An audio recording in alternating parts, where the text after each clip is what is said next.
Good evening, this is the weekend edition of Primetime News. I'm Zola Outspoon. First, the headlines.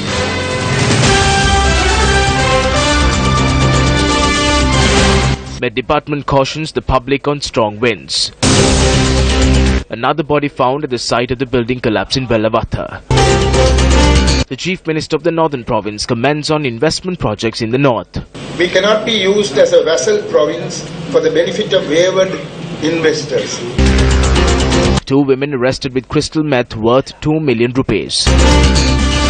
Deputy Minister of Ports reiterates that the Hambantota port will not be sold to China. Royal College claims victory of the first leg of the Bradby Shield.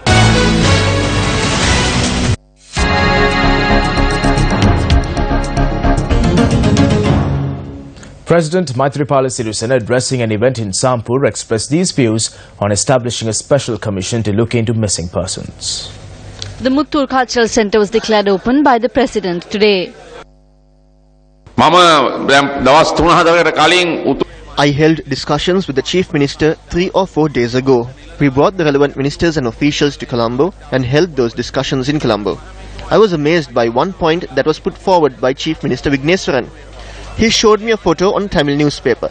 That picture depicts students from a Tamil school standing next to me with school uniforms on. He is telling me that some of these students in the picture have disappeared. He is asking me how they are in the picture with me. I thought to myself where this picture was taken. This was taken in 2015 when I visited the Hindu college in Jaffna. The Tamil diaspora is depicting this picture across the world on websites and saying that the children who are with me in the picture have gone missing. This is clearly a political conspiracy of the extremists. They say that we are hiding youth, children and Tamil people in army camps. I told him to show which army camp, police or jail we have people hidden. I told him that we will take them and show them the places.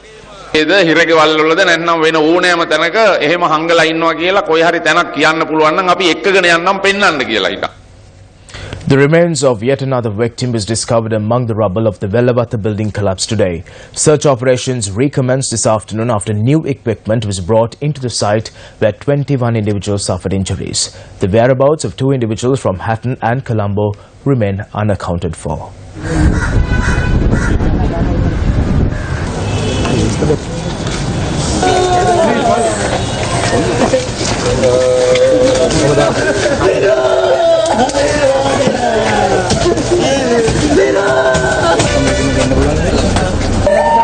The relatives of the missing victims arrived at the site of the building collapse yesterday, and a tense situation took place this morning when search operations did not commence.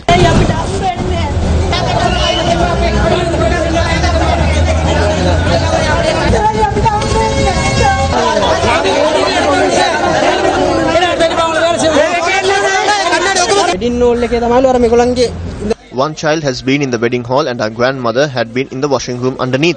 They should be here somewhere.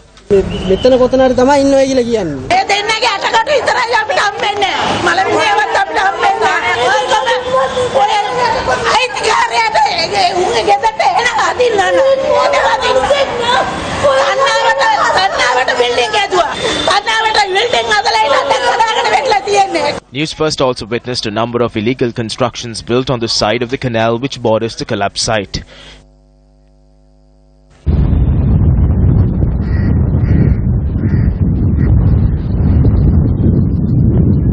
Minister of Mega Police and Western Development, Partly Champika Ranavika, arrived at the location today.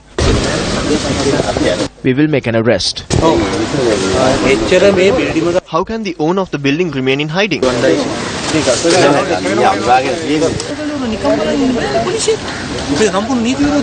We have reported facts through the B report. We need to make an arrest.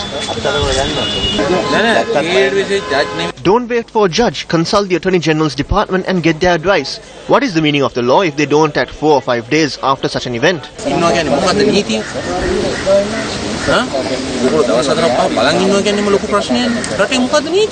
According to the police, they have reported facts to court and are taking steps to act accordingly. In addition to the police, the NBRO, UDA and the Colombo Municipal Council have taken steps to initiate investigations into the incident.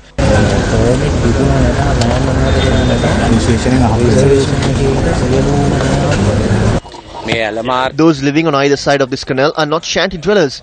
These are middle-income families. However, most of these constructions are illegal. If you consider Bambalapitiya and Vallavatta, there are around 1,800 illegal constructions. We call on the police to immediately arrest the individuals who have constructed these houses and punish them accordingly. We hope to seek the assistance of the court for this purpose as well. This is a clear warning to those who have created illegal constructions in the Colombo city limits. We will take legal action.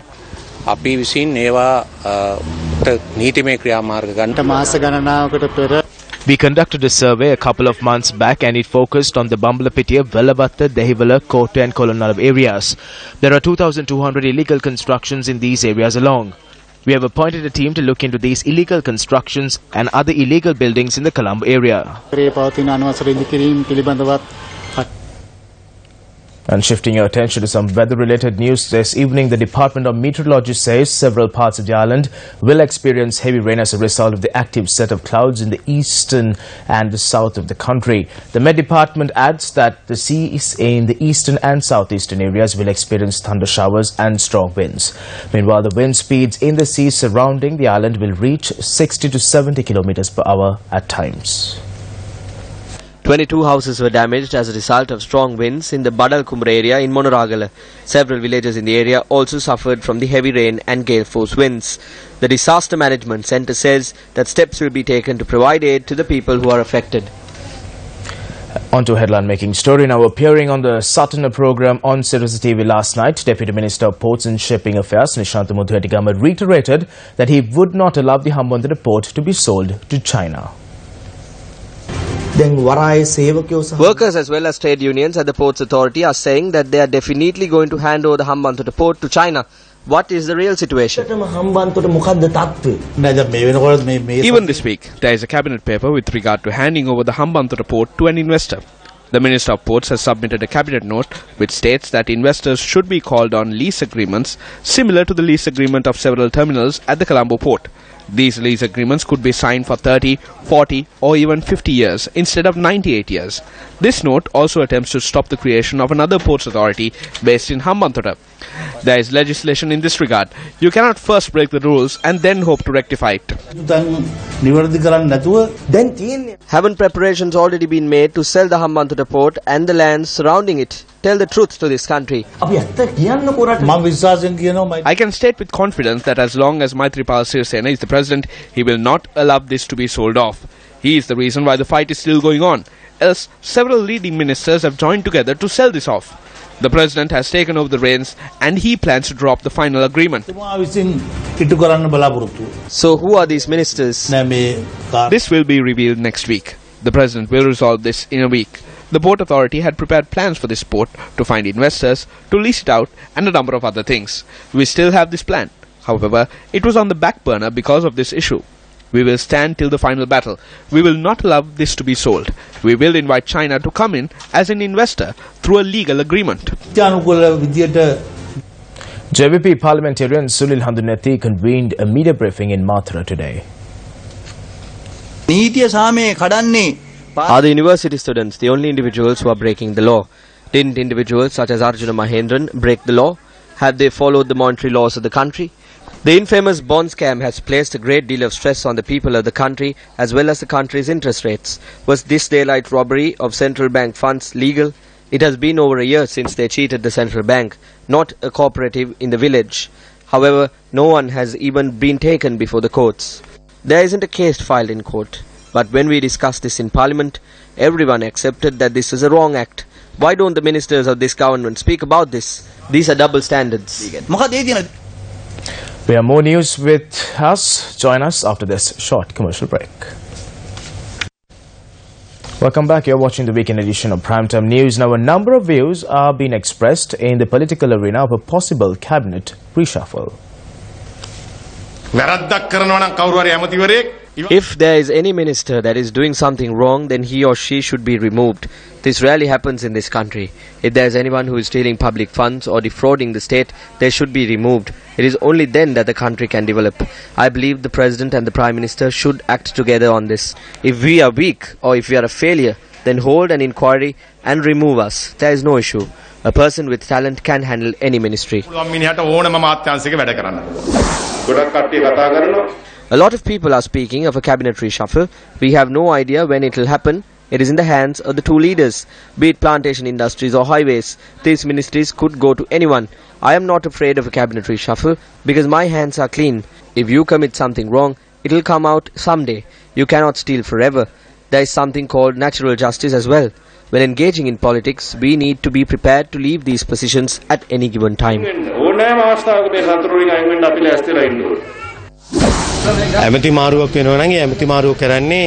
If a cabinet reshuffle takes place, it will be following discussions between the President and the Prime Minister.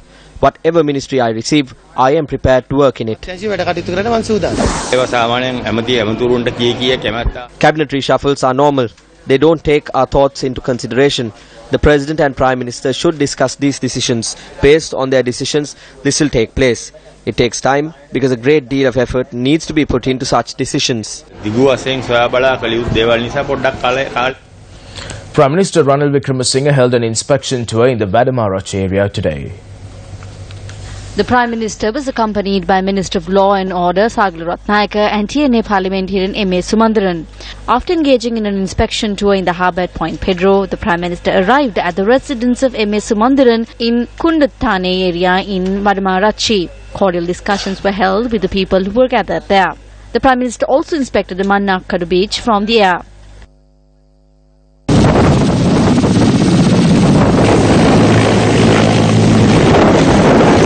Yesterday, the Prime Minister held a special discussion regarding the development process of the Jaffna district at the district secretariat. The people of Jaffna, especially the rehabilitated people, must also get the benefit of peace. Peace is for everyone. While we pursue the political aspects of it, the resettlements, the giving up of releasing of land, other aspects, we also must realize that while the political consolidation and unity must take place, respecting the fact that we have different cultures, we have different 9 provincial councils, that similarly that people must also have economic benefits. If after all, if you are economically cannot benefited, then you will think what has happened to me. So the benefits must be political and economic. And we want the people of the north to get the same benefits. Now remember, when the economy of the north picks up, the economy of the southern province and Sabaragamu also benefits.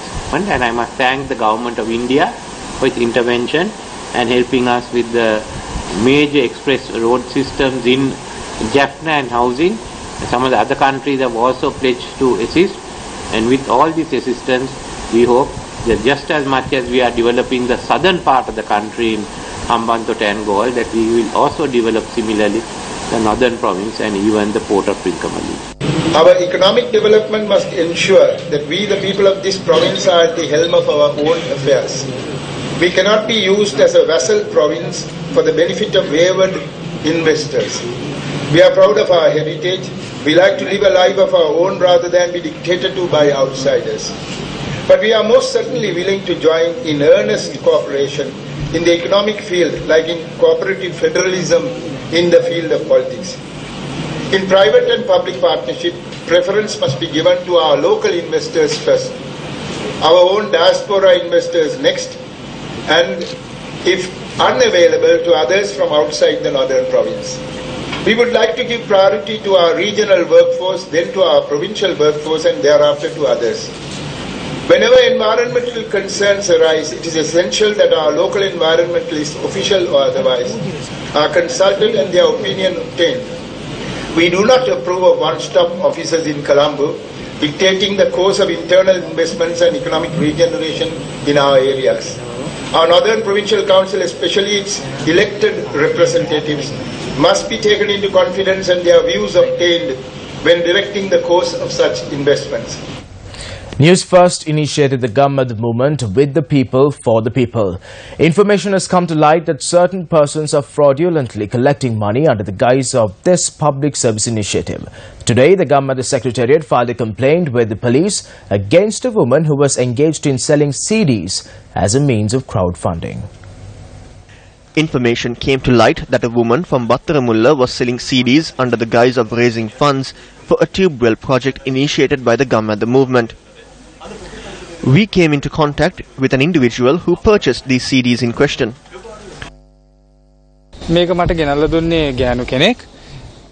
A woman was selling these CDs citing that it was to raise funds. She said the Gammadda movement had set a price of 200 rupees per CD. She said that if one buys it for more than 200 rupees, they will be able to fund a tube well project in Gaul. The Deputy General Secretary of Gammadda lodged a complaint with the Talangama police today.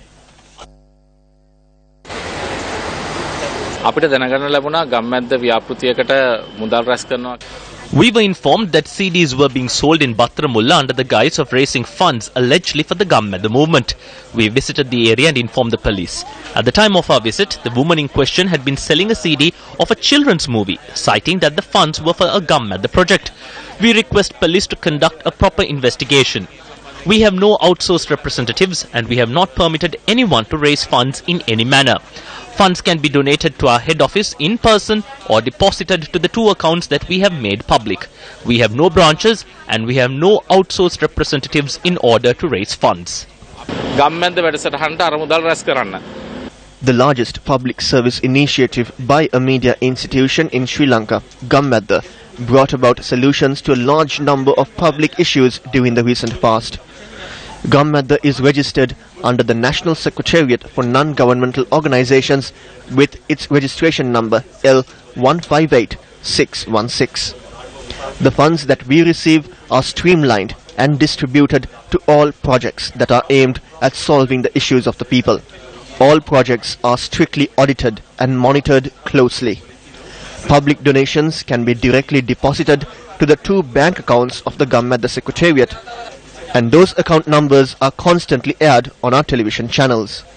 The accounts are for Bank of Ceylon 801-44512, Nations Trust Bank 100 111 112 335.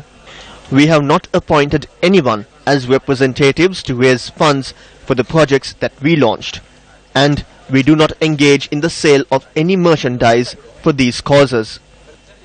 If you come across anyone using the brand name Gammadda to raise funds in an illegal manner, please contact the nearest police station or call 0114 896 896 and immediately inform the Gammadda Secretariat. The brand name Gammadda has won the trust and love of the people in Sri Lanka and overseas. Newsfirst will not falter to take strict legal action against anyone who is found to have used the Gammadda brand name to engage in illegal activities. Former opposition leader of the Maithripala Municipal Council, Daljithalu Vihare, remarked on the decision that his party has taken to conduct a disciplinary inquiry on him.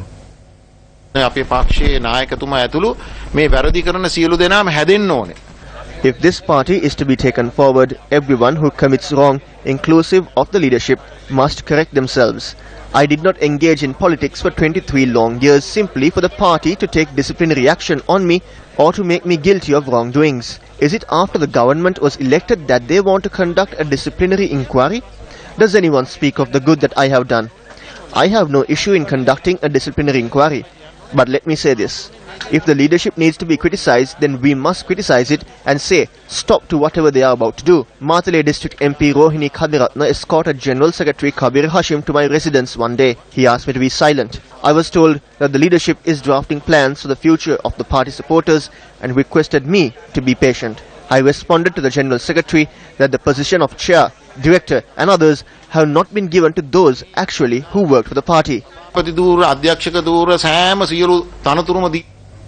More revelations of Daljithalu Vihare will be aired on the 10 p.m. primetime news bulletin on our sister channel, Sirasa TV. Meanwhile, on to more headline-making news this evening. Now, officials of the Special Operations Unit of the Excise Department arrested 2 women who have allegedly brought crystal meth to Sri Lanka. The estimated value of the drugs that was found in their possession is around 2 million rupees. The suspects have been placed in remand custody till the 26th of this month. It has been revealed that the suspects had brought the drug to Sri Lanka on several occasions under the guise of importing clothes. Officials of the Special Operations Unit at the Excise Department noted that over 200 grams of the drugs had been brought from India hidden inside the bodies of the suspects. The Excise Department noted that crystal meth, a drug which is being widely used in Europe and East Asia, is making its way to Sri Lanka as well. According to the gradings, this can be ranked in the number 1 position. This drug is spreading among the youth in Sri Lanka with the party culture that is now popular. This is a highly addictive drug and it has many side effects. Those who bring these drugs and those who sell it here are unaware of the severity of legal punishments against it. A suspect connected to such drugs cannot be freed by paying a surety. If proven, the guilty party will definitely get a prison sentence.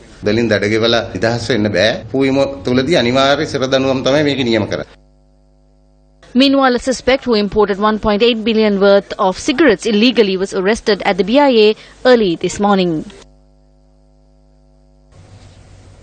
Here are some of the views expressed by government and opposition politicians regarding attempts to shift power in provincial councils. A government can continue only if the people allow it. You cannot stop MPs from crossing over for money or other reasons once they are elected. When taking into consideration the issue in the North Central province, it is very clear. 17 of them signed and then they revoked it. It shows how low they have stooped. What did this group that calls themselves the opposition do from the time this government came into power? They only thought of regaining power and connived various plans for this purpose. Mr. Ranjit got ready to become the Chief Minister of the North Central Province, but what happened? One day they signed an affidavit and the next day they accepted ministerial posts. They are from the Mahinda Rajapaksa team. This is what will happen in the future to the dreams of Mahinda Rajapaksa. They are planning on holding yet another strike in the near future. The people of this country must remember that this is the invincible force of the maroon sash that is in action. This government will not give in to the demands of groups that work according to the wishes of those with petty political agendas. A yoga demonstration organized by the National Youth Services Council, the Indian High Commission in Sri Lanka, the Indian Cultural Centre as well as the Ashtanga Yoga Centre was held in Polonnaruwa today. The yoga demonstration was organized for the 3rd consecutive year in line with the UN Yoga Day, which is observed on the 21st June. The event commenced with religious observances by Venerable Kandakate Atalisathera. Yoga instructors from Thailand, China, Vietnam and Russia were present at the event. The yoga demonstrations will be held across 8 districts and will arrive in Colombo on the 17th of July. In some news just coming in now, White House Press Secretary Sean Spicer announced a short while ago that Saudi Arabia signed a deal to buy just under $110 billion of American-made arms, the biggest such deal in US history. Reuters news agency reports the deal includes the assembly of 150 Black Hawk helicopters in Saudi Arabia, worth about $6 billion alone.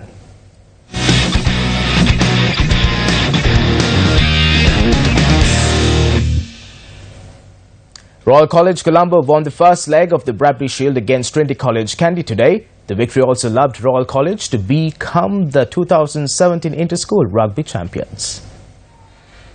The annual rugby test between Royal College Colombo and Trinity College Kandy was first played on the 31st of July 1920. The two school rugby powerhouses met each other at the Bradbury encounter for the 73rd time this year. The lads from Kandy have won the Bradbury on 39 previous occasions, with Royal College Colombo having taken home the shield 31 times. The first leg of the 73rd Bradbury was played at the Palikale grounds in Kandy. The Royalists, who showed a more offensive play, led the first half 10-5. They added 12 more points to their tally in the second half, with Trinity College also posting equal points. At the final whistle, Royal College Colombo led 22-17 and won the first leg of the Bradbury. The school, which claims the most points under its name at the end of both legs, wins the coveted Bradbury Shield. The Bradbury will move to Colombo on the 3rd of June.